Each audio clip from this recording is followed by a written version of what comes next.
युद्धविरामाच्या घोषणेनंतर पाकिस्तानने आपलं हवाई क्षेत्र उघडलं, पण भारतीय विमानांना अद्यापही बंदीच। तर भारताकडूनही पाकिस्तानी विमानांना आपल्या हवाई क्षेत्रात मनाई कायम।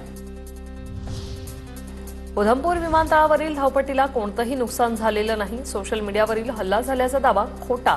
एप्रिलपासून धावपट्टीच्या दुरुस्तीचं काम सुरू।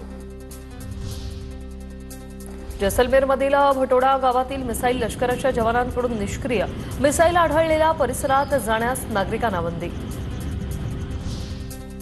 भारतीय सैन्याने अद्दल घडवल्यानंतर पाक वटणीवर। पाक लष्कराकडून रात्री सीमेवर कोणताही गोळीबार नाही। काल रात्री सीमेवर शांतता, कोणत्याही घटनेची नोंद नाही। अटारी बॉर्डरवर सध्या तणावपूर्ण शांतता। बॉर्डरवर सध्या कोणालाही प्रवेश नाही। सुरक्षेच्या खबरदारीसाठी बीएसएफ जवान अलर्ट मोडवर।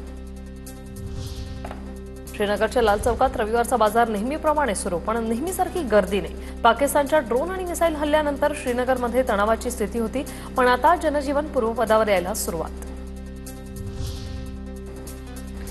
राजस्थानच्या जैसलमेरमध्येही जनजीवन हळूहळू पूर्वपदावर यायला सुरुवात। युद्धविरामानंतर नागरिक घराबाहेर पडायला सुरुवात, पण नागरिकांच्या मनात अद्यापही भीतीचं वातावरण। तर संपूर्ण शहरात कडेकोट सुरक्षा व्यवस्था।